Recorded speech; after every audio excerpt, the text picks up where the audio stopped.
ada Profesor Rahmat sedang ke belakang, kemudian ada Profesor Burhanuddin Abdullah, Pak Prasetyo dan Dr. Dadan, ya.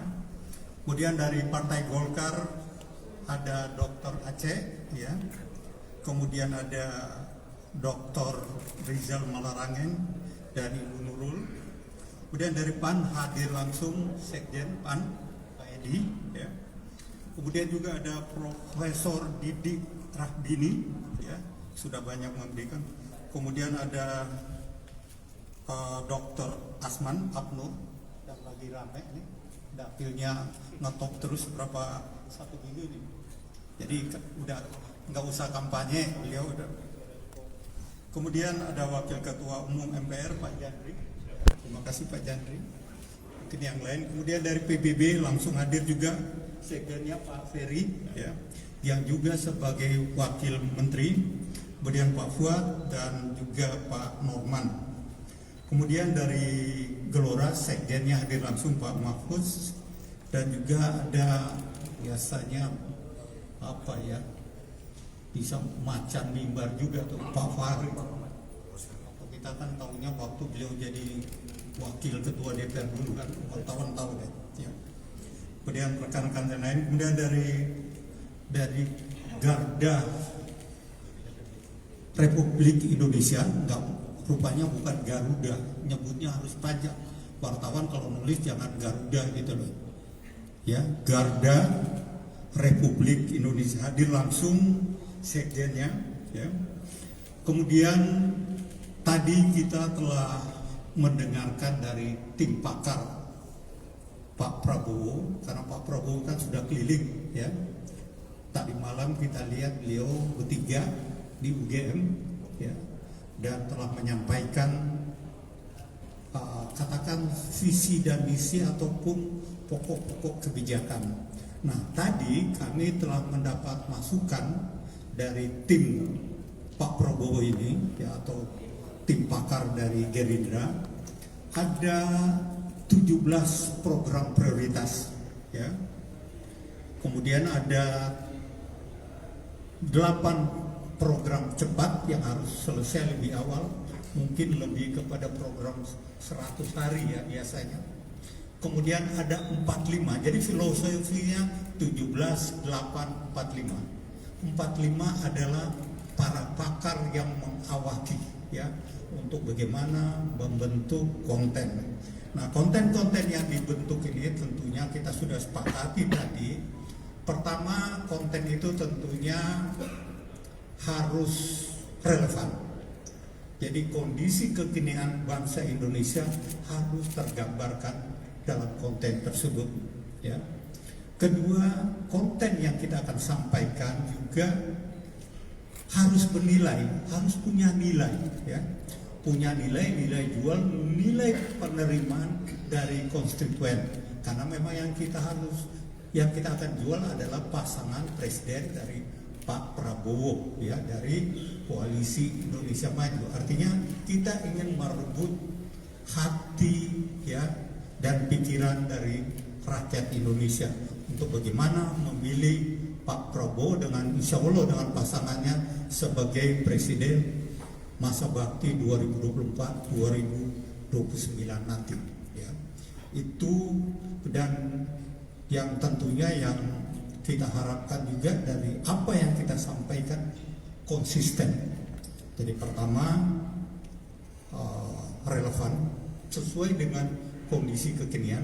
Kedua, bernilai. Ketiga, konsisten. Artinya dari tataran strategis sampai tataran operasional itu narasi yang dibangun sama, dan dari waktu ke waktu tentunya itu sama, tidak berubah-ubah, tetapi tentunya ada rel-rel yang harus disebut. Kemudian apa produk yang kita harapkan dari ini? Kita harapkan produknya yang diharapkan dalam waktu tidak berlama, karena gini ya, tadi mungkin sudah dengar Komisi 2 dengan KPU telah menyepakati bahwa waktu pendaftaran calon presiden dan calon wakil presiden adalah tanggal 19 sampai 25 Oktober ya. Setelah itu akan ada tentunya itu termasuk verifikasi di situ. Setelah itu akan memasuki penetapan. 3 hari dari waktu penetapan yaitu kira-kira 23 November sudah mulai kampanye. 26 itu sudah penetapan ya. 28 kapan mulai kampanye. 28 artinya waktu sudah sangat mendesak, sehingga pokja konten ini memang dikejar kita ya untuk menghasilkan produk-produk yang berkualitas. Nah, digunakan apa produk-produk ini? Kita juga sudah sepakati tadi. Pertama, kita gunakan untuk penyusunan visi dan misi ya, karena sebagai calon presiden dan calon wakil presiden kita wajib menyodorkan atau menyampaikan visi misi pasangan ini ke KPU, dan kita yakini bahwa KPU akan meminta pendapat dari para akademisi untuk membahas ini, sehingga diharapkan produk ini memang ya produk berkualitas dan dapat dipertanggungjawabkan secara akademik. Kedua, produk ini dibutuhkan untuk para jubir nanti. Ya, biasa dalam pilpres nanti ada jubir-jubir ya, baik tingkat nasional, tingkat provinsi maupun kabupaten kota. Nah, itu kita berikan pada mereka ya, tentunya pada sesuai dengan tataran. Dan yang ketiga, produk ini adalah untuk kepentingan iklan ya, untuk kepentingan iklan. Jadi tentunya lain ya. Dari 3 produk ini diharapkan kita bisa pahami bahwa itu akan memberikan dampak positif untuk bagaimana meningkatkan elektabilitas dan menarik hati dan pikiran konstituen untuk memilih pasangan Pak Prabowo nanti. Itu kira-kira. Kemudian pokja yang kita bentuk tadi sudah kita sepakati ada 4. Yang pertama tentunya kembali lagi harus relevan. Pertama terkait dengan bidang ekonomi ya. Pokja ini akan bentuk bidang ekonomi tentunya ya, melihat kondisi kekinian, apalagi kondisi sekarang dunia atau global tidak memberikan kepastian. Nah, ini sangat penting ya. Kemudian kedua, masalah politik, bidang politik dan hukum. Dan yang ketiga, masalah kesejahteraan rakyat. Dan yang keempat, masalah pertahanan, kemudian keamanan dan hubungan luar negeri. Ini rencana pembagian pokja yang tentunya oleh tim pakar dari Pak Prabowo akan dikomunikasikan ya. Apabila Pak Prabowo setuju, maka kami akan segera membuat pokja-pokja itu. Jadi dari partai-partai ada 8 partai insya Allah yang akan bergabung ya, mengirimkan anggotanya.